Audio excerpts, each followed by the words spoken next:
Se vocês quiserem, eu falo só do Gogó. Fica melhor com a caixa ou sem a caixa? Como está sendo transmitido, observe como é que está a gravação. Porque se estiver zoando demais, aí eu tiro o microfone, tá bom? Então a maioria já me conhece, Santa José, paróquia de origem, Santa Teresinha do Menino Jesus do Seu 2, paróquias de missão, Nossa Senhora Aparecida, Renascenção. Paróquia São Sebastião, Pelo Deus Quer, todos os santos.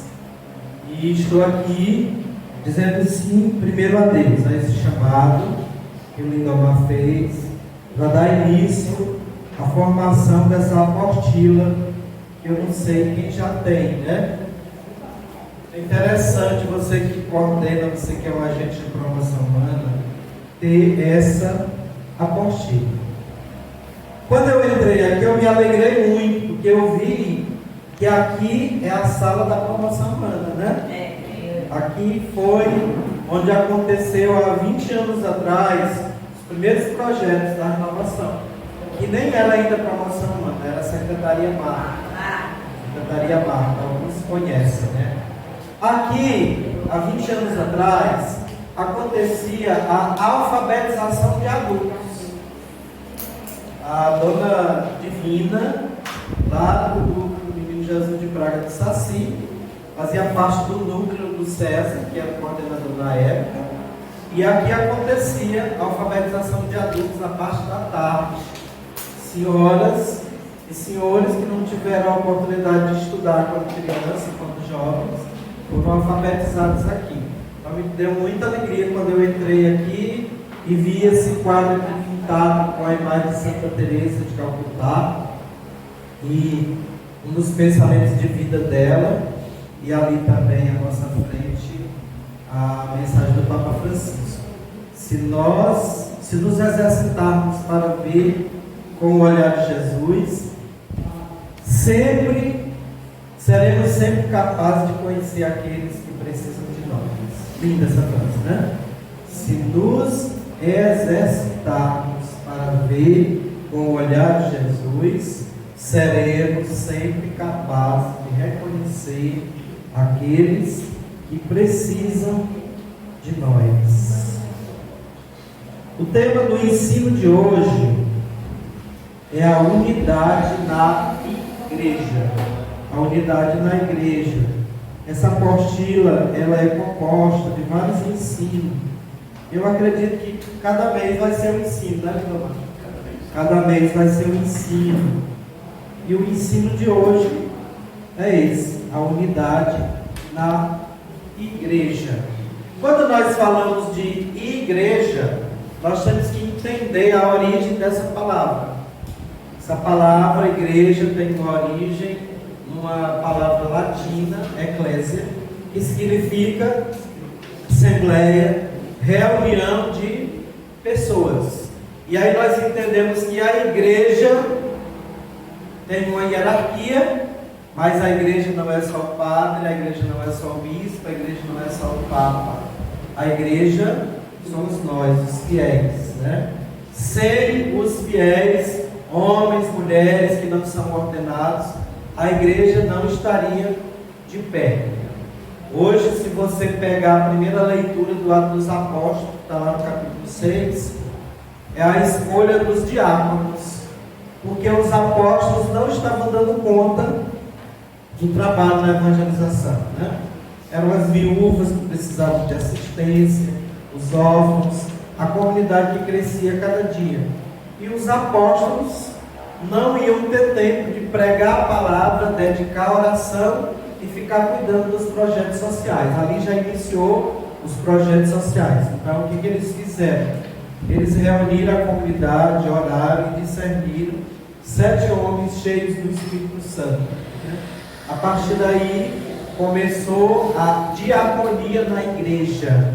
Foram eleitos 7 diáconos para o serviço eclesial da comunidade, envolvendo os que estavam à frente, Pedro, os apóstolos, as lideranças que iam surgindo quando a igreja crescia, até que nós chegamos hoje nessa igreja a qual eu faço parte. Então, falar da igreja e esquecer os fiéis está errado. Falar da igreja e não obedecer às nossas autoridades eclesiásticas também está errado. Porque a igreja tem uma hierarquia, né? O Papa, o Bispo, o Padre, o Diácono e os leigos. Essa é a hierarquia. Ninguém é melhor do que ninguém.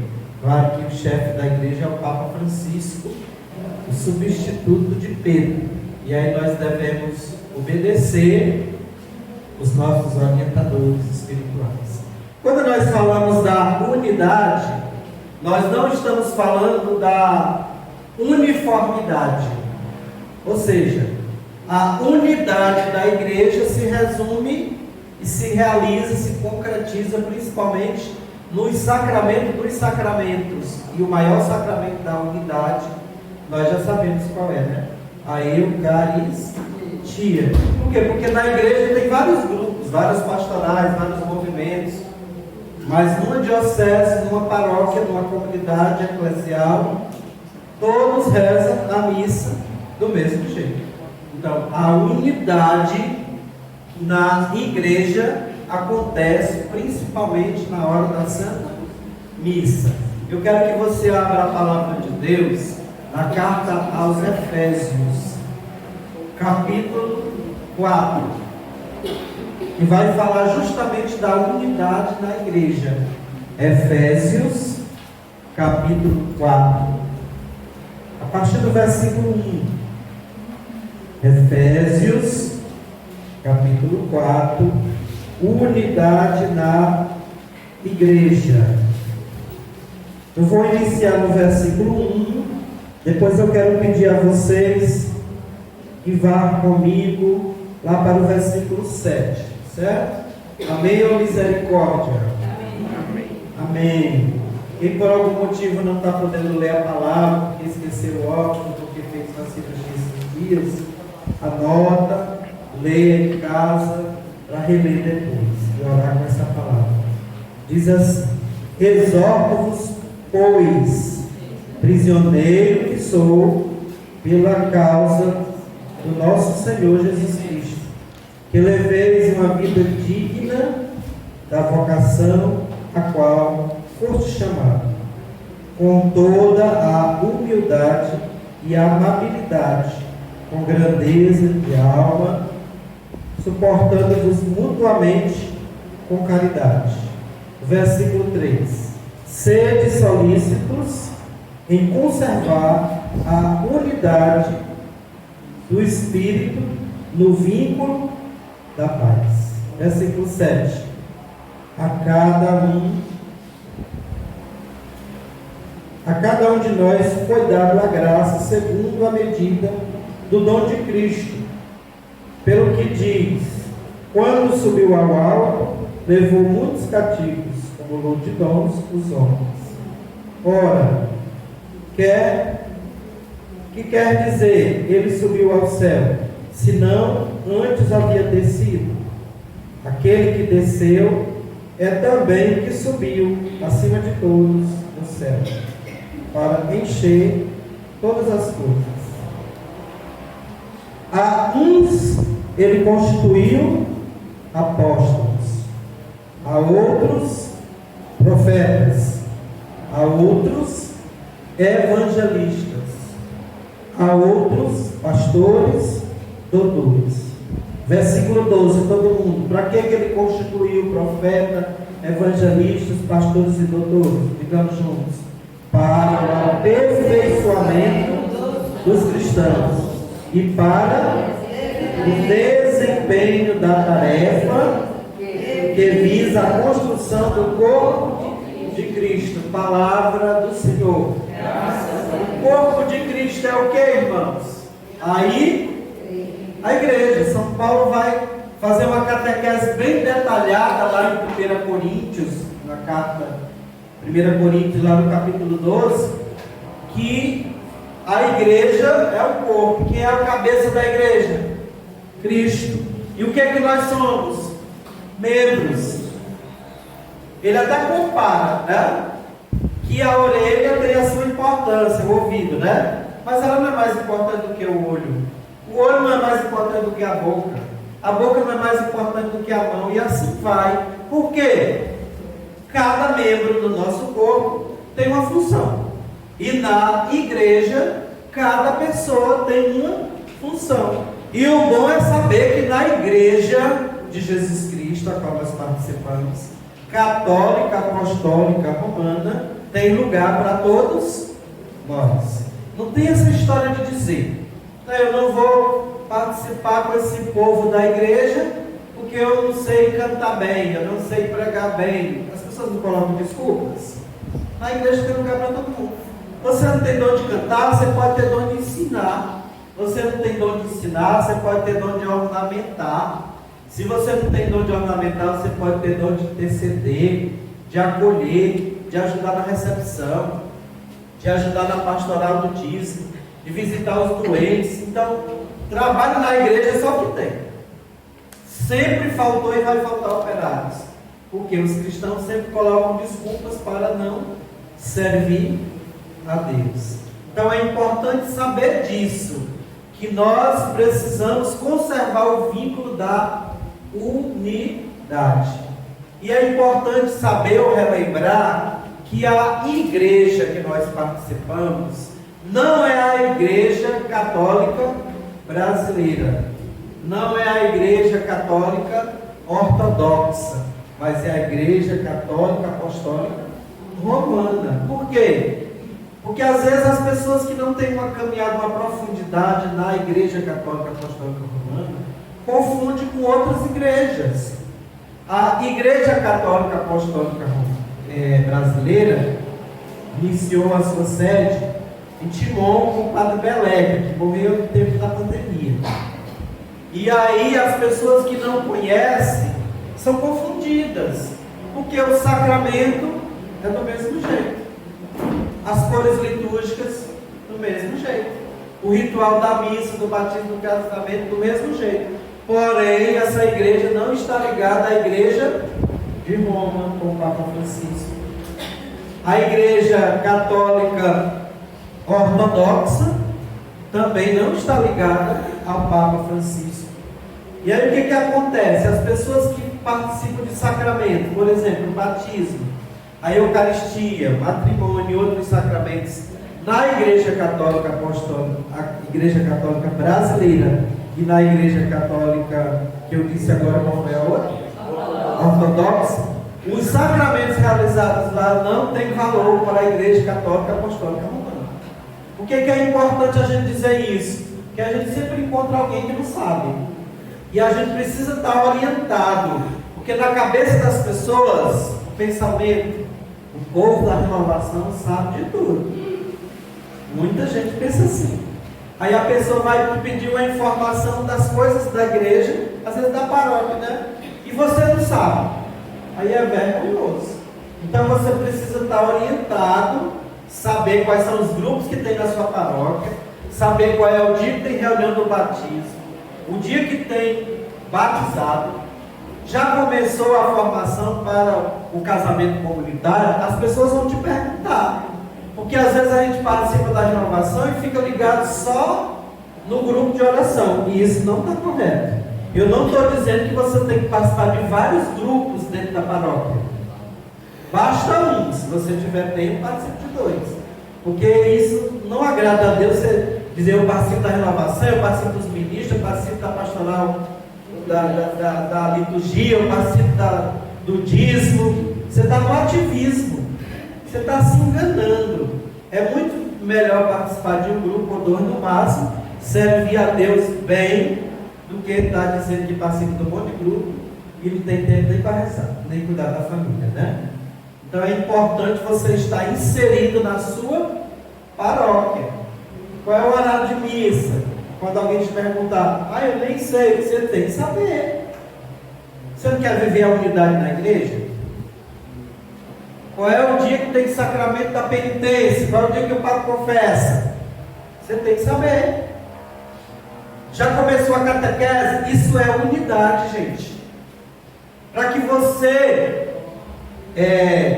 tenha, e o seu grupo tenha eclesialidade. Você não pode fazer parte de um grupo isolado da sua paróquia. Por isso, o coordenador precisa participar da reunião do conselho. Assim como tem a reunião da liderança, que os coordenadores têm que participar aqui na Casa de Maria, uma vez no mês, dois meses. Assim como tem a reunião do conselho da renovação também. Se na sua paróquia o padre convidar o coordenador do grupo de oração, ele tem que estar lá para viver a unidade. Senão a renovação vai ser excluída. Porque 20 anos atrás, no início da renovação não tinha a ver com participar de conselho, não. A gente ficava na igreja mesmo por obra do Espírito Santo e muita oração.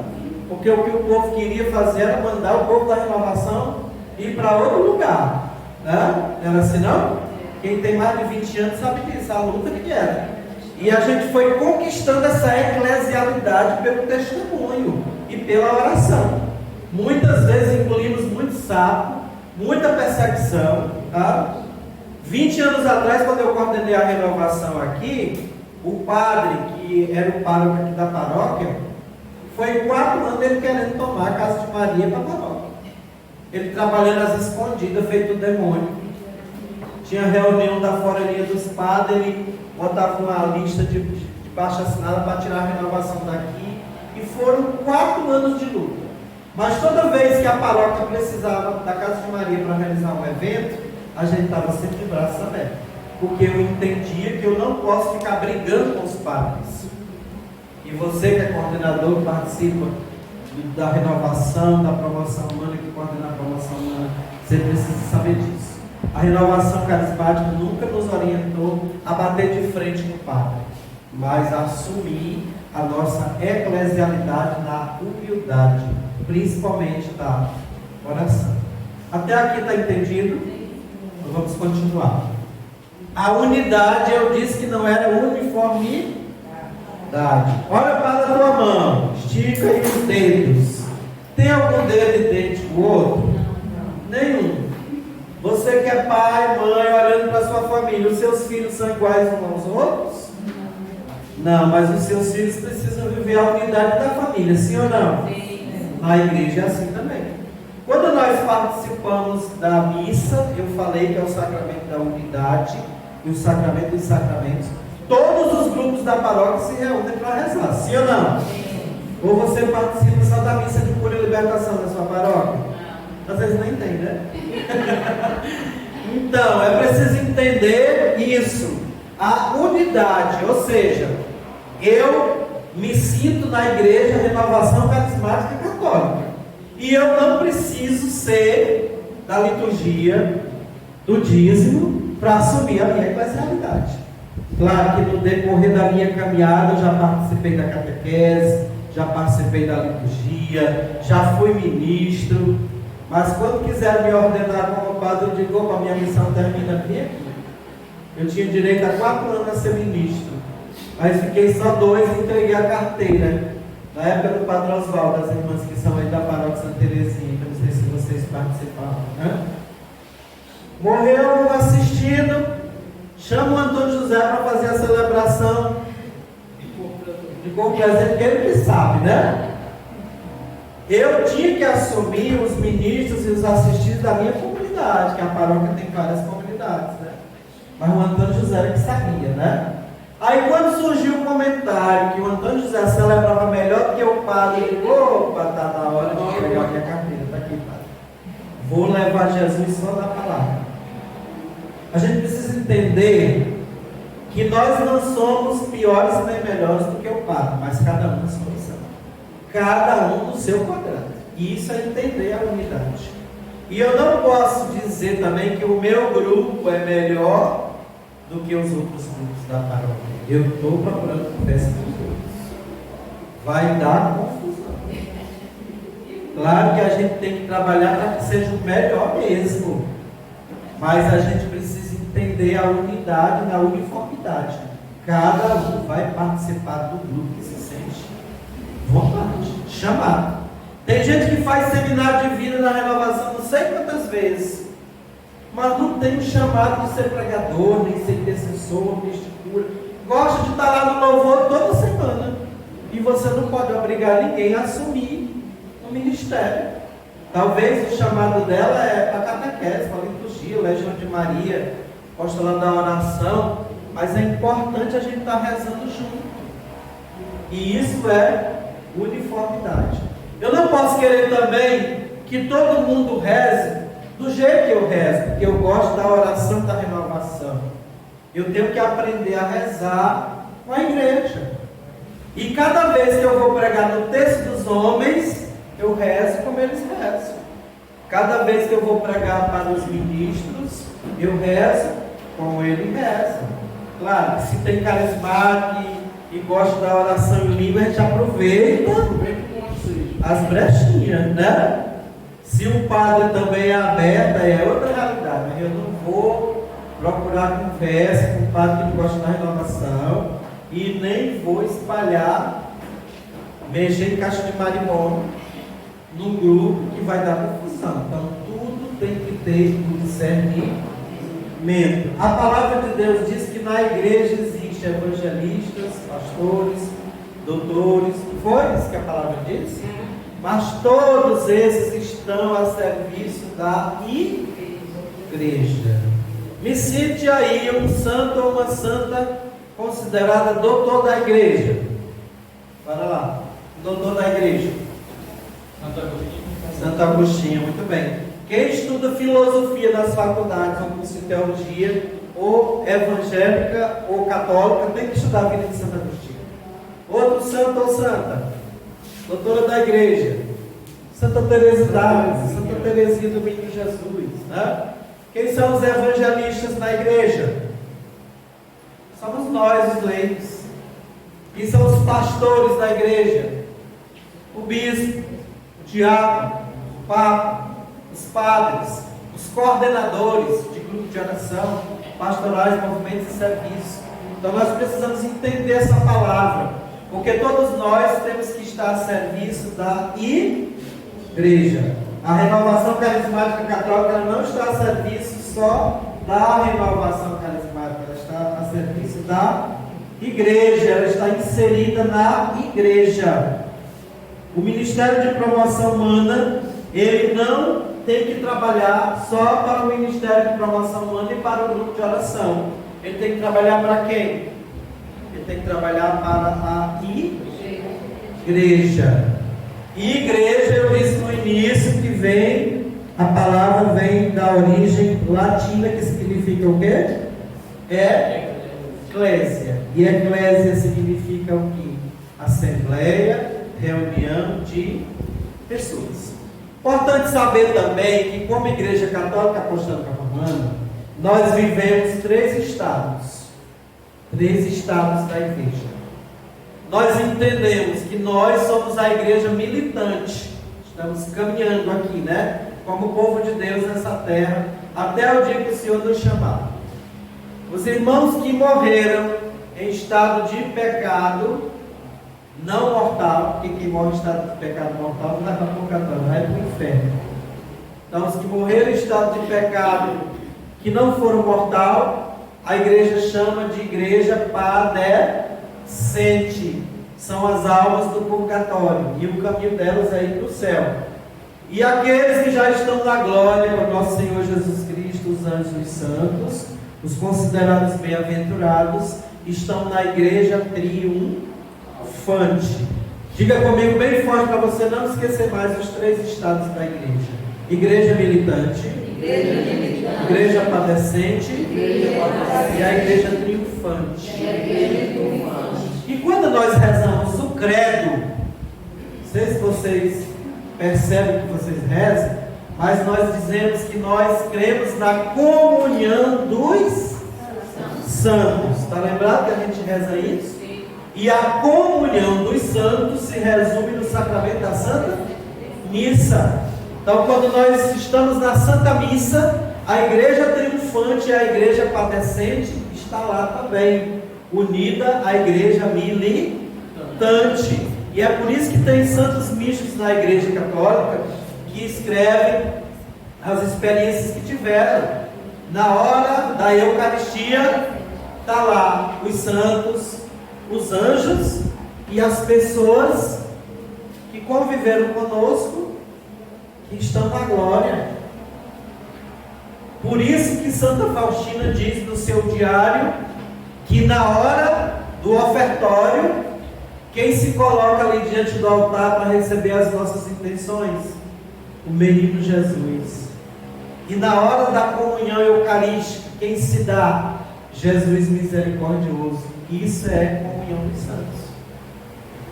Então os anjos, os santos, as pessoas que conviveram conosco, que estão na glória, que fazem parte da igreja triunfante, estão na missa conosco.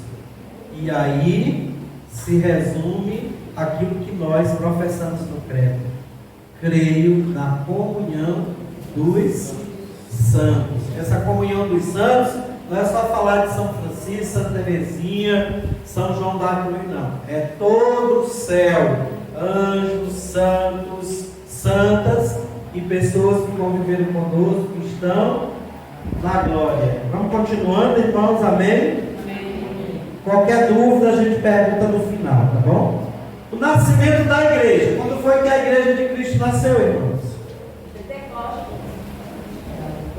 Confirma com ela? Sim ou não? Quem presta em dúvida?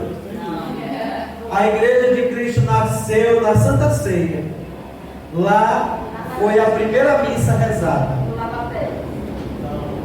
A celebração da quinta-feira santa, se dizem muito, eu vou para a celebração do lava-pés, né? O correto é dizer, eu vou para a celebração da ceia do Senhor, porque lá foi onde Jesus rezou a primeira missa, e o lava-pé foi um ritual que ele fez antes da partilha do pão.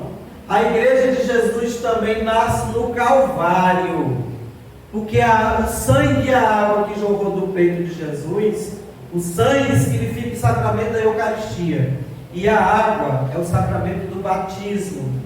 E a igreja se concretiza na sua totalidade em Pentecostes. Por isso que nós cantamos e rezamos no Vericriado que o Espírito Santo é a alma da igreja. Mas a igreja católica apostólica romana, a igreja de Jesus, nasce na Santa Ceia, onde Jesus reza a primeira missa, se firma no Monte Calvário, água e sangue, sacramento do batismo, sacramento da Eucaristia, né? É o sacramento da iniciação, um dos sacramentos da iniciação cristã, e o terceiro é o crisma, é o chamado IV, né? Nas paróquias agora. E se confirma totalmente, se edifica totalmente em Pentecostes. Porque quem sustenta a igreja, quem é? É o Papa?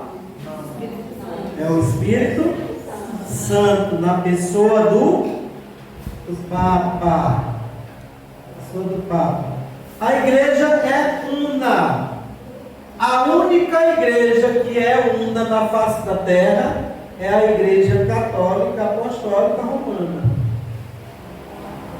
Vamos entender de forma bem simples a unidade da igreja.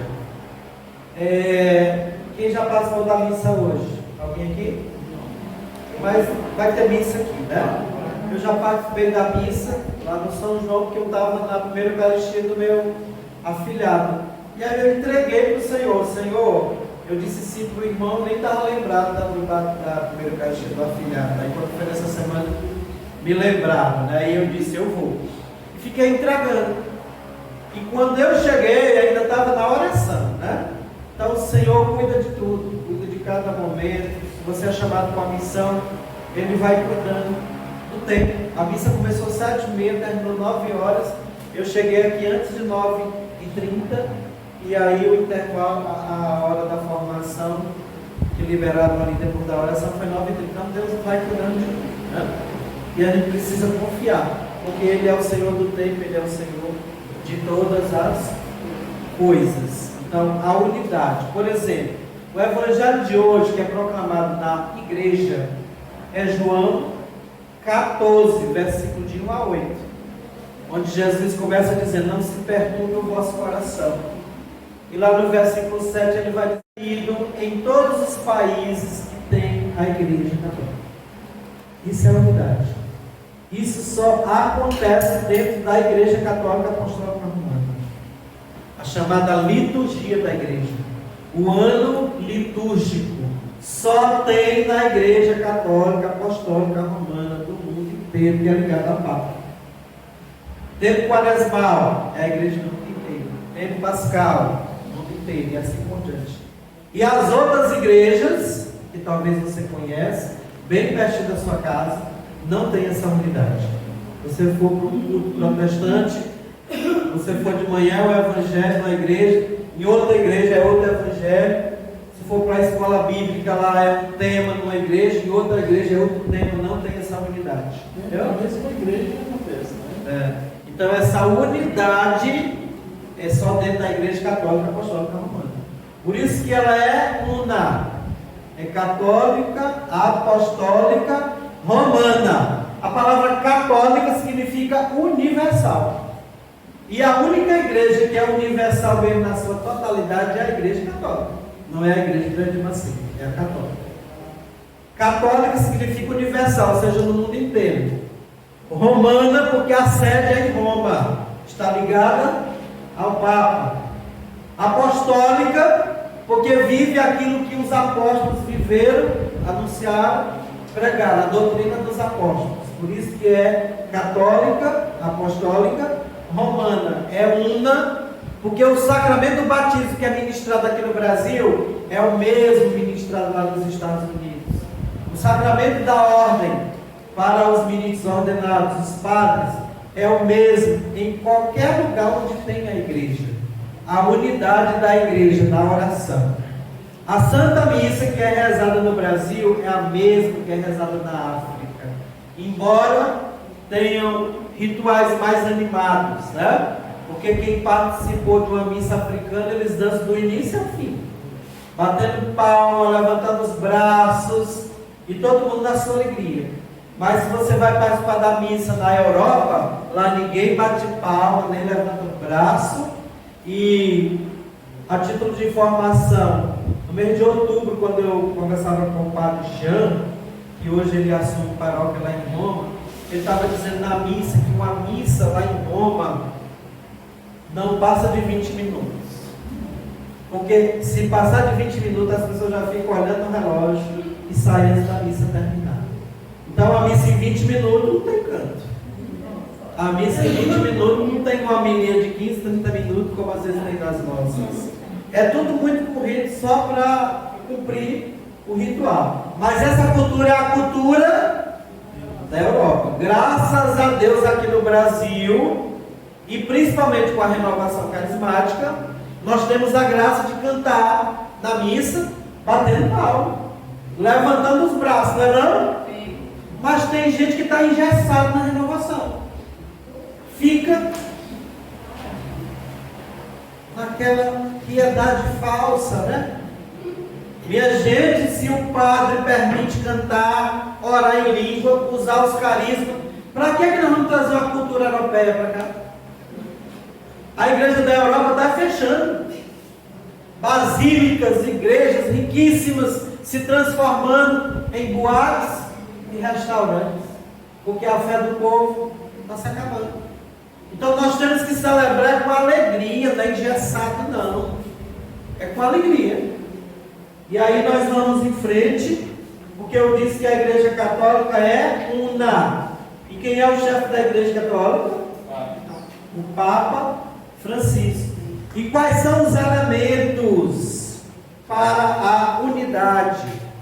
Os elementos para a unidade é o sacramento do batismo, principalmente o batismo e o sacramento da Eucaristia.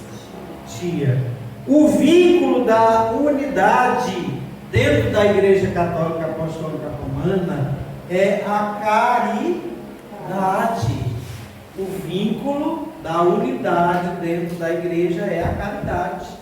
E a caridade é uma das virtudes teologais. recebida do próprio Deus. Lembra da carta de São Paulo a Coríntios, capítulo 3? Ele vai falar do hino do amor, iniciando, falando da oração em língua e concluindo com as 3 virtudes. Ele diz assim: por ora subsiste a fé, a esperança e a caridade, porém a maior delas é a caridade. Então eu tenho que ter caridade com quem participa do meu grupo, do meu ministério, mas eu também preciso estar ligado pela caridade a quem participa de outra pastoral, de outro movimento, de outro grupo dentro da igreja. Entender isso, que o vínculo da unidade dentro da igreja católica é a caridade. E o sacramento da unidade é a Eucaristia, que eu já falei há minutos atrás, certo? É onde acontece o ponto ápice da fé católica, cristã. A maior oração católica é a Santa Missa. Irmãos, qual é o mais importante? Na hora da missa, é participar de uma reunião à parte que está acontecendo na mesma igreja, no horário da missa. É ir para uma reunião numa família, rezar o terço. Mas tem muita gente que não entendeu. Tem muita gente que vai fazer uma novena do Natal, uma novena mariana, passa os 30 dias rezando o terço nas casas e não vai para a missa na hora da missa. Isso não está certo. A missa é a oração mais importante da igreja. Se você está lá na sua paróquia, está acontecendo a missa comunitária, aqui eu não estou falando das missas especiais, tá? Aquela missa que as pessoas querem só para elas, a missa de 7º dia, a missa de 1 mês, porque não entenderam ainda a unidade da igreja e só querem a missa no horário delas e só para o corpo delas, tá? Como se só uma missa fosse salvar aquela alma. Eu não estou falando dessa missa, eu estou falando da missa comunitária. Por exemplo, se o seu grupo de oração se reúne na hora da missa, está errado. A hora da missa da comunidade é a hora da missa da comunidade. O seu grupo tem que se reunir na hora. Entenderam? A hora da Santa Missa não é hora de ter reunião nenhuma, nem de catequese, nem de liturgia, nem de batismo, nem da renovação. Por quê? Porque o sacramento que nos une como Igreja Católica Apostólica Romana, qual é? A Eucaristia, a Santa Missa. Mas eu conheço um monte de carismáticos que não vai na missa. Vão se tornar protestantes. Um monte de carismático protestante que duvida da intercessão de Nossa Senhora. Vai para o outro lado, você tirar tudo. Conhece gente assim? Reza por eles, essas pessoas. Ó, como disseminar a unidade, ou seja, como espalhar a unidade. Primeiro, tendo consciência que eu sou católico, apostólico, romano. Olha, eu sou tão feliz por ser católico, eu posso chegar em qualquer paróquia de Teresina. Quando eu chego em casa.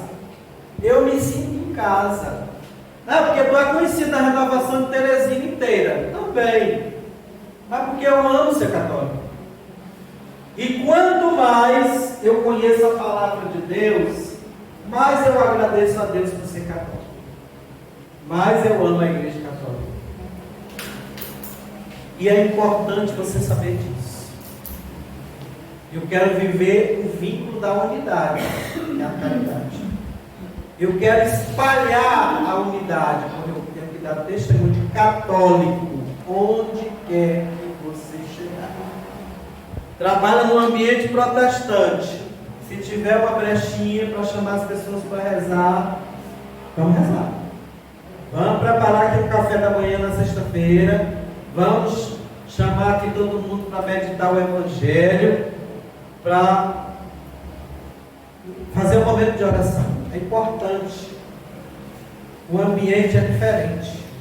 Flui mais. E essa graça a gente precisa, como cristãos, levar a qualquer lugar que a gente for. A oração, não se omitir da fé católica, mas acima de tudo da testemunho de cristão. Que não adianta também dizer que eu sou carismático, católico, E lá no ambiente de trabalho é pior que os pagãos, né? Vai para um casamento, para uma pizzaria, para um lazer, desce até o chão. Aí é complicado. Precisamos dar testemunho. Eu vou espalhar a unidade com o meu testemunho. E se eu dou contra o testemunho dessa unidade, eu vou para um determinado aniversário e alguém começa a tacar o pau no padre, né? Começa a falar mal do diabo. E eu vou botando mais lenha na fogueira, mais lenha na fogueira. O que você está espalhando? É a unidade? Cuidado, porque primeiro tem que começar de nós. Nós temos que espalhar a unidade na caridade e com o nosso testemunho de vida. A unidade na diversidade eu já falei. A exigência para manter a unidade. O que você acha que é isso? Como é que a gente vai manter a unidade exigindo de nós mesmos? O que é que eu tenho que fazer? Levanta o braço aqui enquanto você vai pensando. Quem participa de outro grupo que não seja só o grupo de oração? Levanta o braço. Você é ministro, catequista, do dízimo, de outra pastoral. Levanta o braço. Pastoral da oração, pastoral familiar. Quem mais? Quem participa da renovação desse grupo e mais outros grupos? Não é bom, né? Porque senão você não vai ter tempo. Porque só o grupo de oração, se for viver realmente como tem que ser, vai exigir de nós no mínimo 3 dias na semana, né? No mínimo, né? E aí, se você faz parte do dízimo, da Legião de Maria, do apostolado da oração, dos ministros, você vai preencher a semana inteira e você não vai cuidar da sua casa. E a primeira igreja onde é? Sua casa. Eu prego quase todo dia da semana. Nunca passei uma semana sem pregar. E é porque eu vim dizendo não para quem chama, né? Mas eu tenho que tirar um dia da semana para estar em casa. Eu não sou de ferro. E é porque eu não tenho nem filho, né? E nem sou casado. Sou celibatário. Missionário feliz. Não tem nem o vazio nem depressão. Então a gente precisa ter discernimento. Um dia tem que parar. Eu estou na missão direto. Mas se eu não paro terça em casa, eu paro quinta. E quando eu estou em casa, sou eu que faço o almoço. Tá bom? Então nós precisamos cuidar da nossa casa. Nós precisamos cuidar da família. Porque tem gente que vive se escondendo nas igrejas e as famílias estão cheias de problemas. Tá bom? Você não vai olhar para os seus problemas, você vai entregar os problemas para Deus. Mas também você não pode abandonar a sua casa, que é a primeira igreja doméstica. Quantos minutos eu tenho ainda ali no Amém. O Espírito Santo está me ajudando aqui, né? Porque a gente tem que ser obediente ao horário. Quando nós falamos das feridas da igreja, o que é que mais faz com que as pessoas se afastem do grupo de oração e da igreja? Mágoa, ressentimento e falta de perdão. Falta de perdão. Se você for olhar para a maioria das pessoas que já caminhavam com você no grupo de oração, que hoje não estão mais, vai se afastar porque se feriram com alguém. E o orgulho falou mais alto e não teve a humildade para perdoar, né? Então as feridas da igreja é mágoa, ressentimento e falta de perdão. Por isso que toda vez que você for orar, você tem que pedir a cura do seu coração. Você já ouviu gente dizer: eu não vou para essa igreja porque eu não gosto desse padre? Já. Quando ele sair que vier outro, aí eu vou. Eu não vou para esse grupo de oração porque eu não gosto dessa coordenadora. Eu não gosto desse coordenador. Não já ouviram? Quando for escolhido o outro, eu volto. Aí fica só adiando. Volta mais não. Porque o profeta Baruque vai dizer que quem se afastou do Senhor, que caiu tem que usar 10 vezes mais das suas forças para voltar. E tem gente que não tem força. Está muito claro isso. Você está sentindo falta de alguém que participava do grupo de oração antes da pandemia até hoje não voltou? Em todo o grupo, na igreja inteira. Então, o pecado que fere a igreja é mágoa, ressentimento e falta de perdão. Mas às vezes, quando só espera o perdão do membro. Porque ele também procura o membro. Olha, o perdão, irmão, qual é teu nome? Teu nome? Olha, o perdão é uma coisa pessoal. É dom de Deus. Dom de Deus, né? Às vezes quando a gente está ressentido, machucado, muito ferido com alguém, seja um padre, uma mãe, um coordenador, alguém que trabalha com a gente não consegue nem rezar uma Ave Maria por essa pessoa. Tá? A gente tem vontade de nem ouvir a voz dessa pessoa e nem ver a cara dela, né? Aí você vai fazendo o quê? Você vai rezando, dando tempo, de dar cura do coração.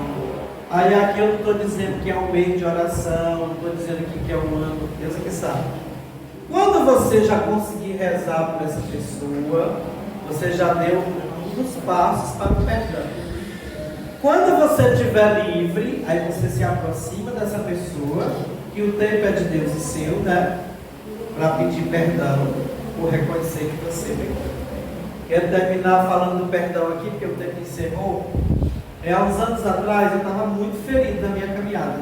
Fui muito decepcionado na missão. E aí eu fui me confessar com o Padre Antônio Cruz, lá na Vermelho, na igreja de Lourdes, né? Quase toda semana eu estava lá participando da missa, e ele é muito pastor, então ele conhece as pessoas, fala com todo mundo, e ele já me conhecia. Aí eu fui conversar com ele na confissão, eu disse: Padre, eu quero me confessar, porque eu estou muito ferido, estou muito machucado, fui muito decepcionado, mas eu reconheço que eu também decepcionei e machuquei. Aí ele olhou para mim e disse: mas está muito abestado. A partir desse momento aí a confissão foi só graça, eu não consegui mais dizer nada. Então aquela expressão de dizer que eu era muito abestado foi pura para mim. Porque quem quer perdoar tem que ser abestado nele. Quem quer seguir a Jesus tem que ser abestado nele. Porque se você for orgulhoso, arrogante, vaidoso, você vai perdoar? Vai não. Então, não espere o perdão dos outros. Vá lá e peça perdão. Porque o pecado que fere a igreja é mágoa, ressentimento e falta de perdão. Amém. Ficou claro? Tem 5 minutos para rezar? Nós vamos ficar de pé agora. Como nós podemos dar as mãos? Vamos dar as mãos.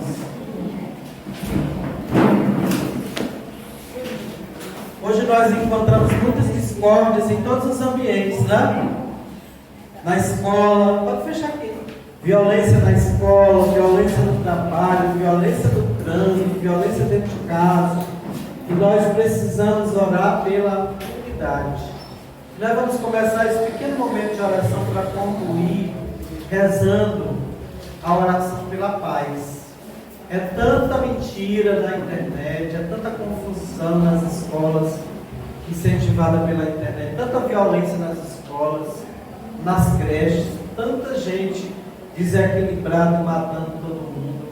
E nós precisamos rezar mais ainda. Nós vamos rezar pela paz nas escolas, nas famílias, na igreja, no mundo inteiro. Senhor Jesus Cristo, disseres aos nossos apóstolos: eu vos deixo a paz, eu vos dou a minha paz. Não olheis os nossos pecados, mas a fé que anima a vossa igreja. Dai-nos segundo o vosso desejo, a paz e a unidade. Vós que sois Deus com o Pai e o Espírito Santo. Amém. Que seja um, é o que eu quero.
Iria canta a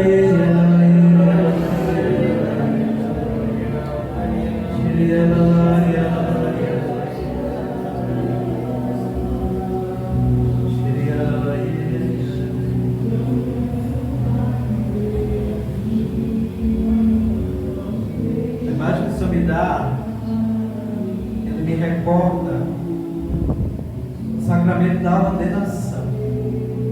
Veio muito claro aquela procissão de sacerdotes, diáconos, seminaristas, entrando na catedral para a realização do sacramento da ordenação presbiteral do padre.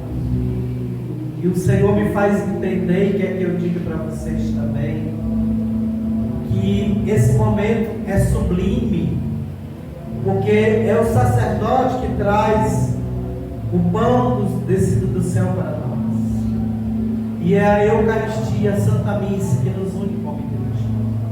Então, se você tinha ainda desculpas para não ir para a igreja no domingo, se você conhece pessoas que diz ainda: eu não vou para a igreja, para a missa hoje porque eu não estou com vontade, reze por essa pessoa, evangelize, ela precisa se salvar.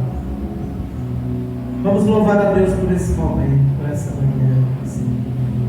Louvado seja o teu nome, Senhor, porque nós queremos viver a unidade da igreja, nós queremos respeitar o Papa Francisco, os nossos bispos, os padres, diáconos, nós queremos respeitar os irmãos de outras pastorais, movimentos, serviços, nós queremos ser instrumento de unidade e não de divisão.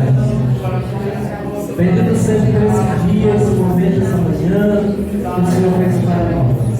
Nós te louvamos, nós te adoramos. Muito obrigado.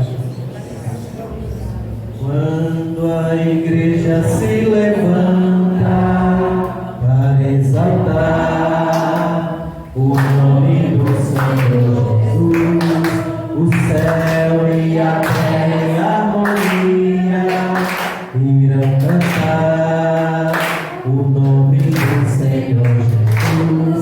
O Espírito de Deus ao nosso encontro vem, e os anjos se levantam para cantar também. Amém.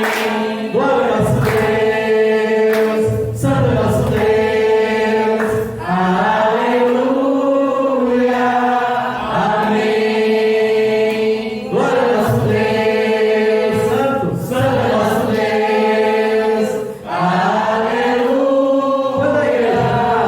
Quando a igreja se levanta para exaltar o nome do Senhor, céu e terra, o céu e a terra em harmonia irão cantar o nome, o Espírito de Deus, o Espírito de Deus ao nosso encontro vem, e os anjos se levantam para cantar também. Amém. Glória ao nosso Deus, Santo é nosso Deus. Aleluia. Amém. Glória ao nosso Deus, Santo é nosso Deus. Aleluia. Amém. Viva a igreja.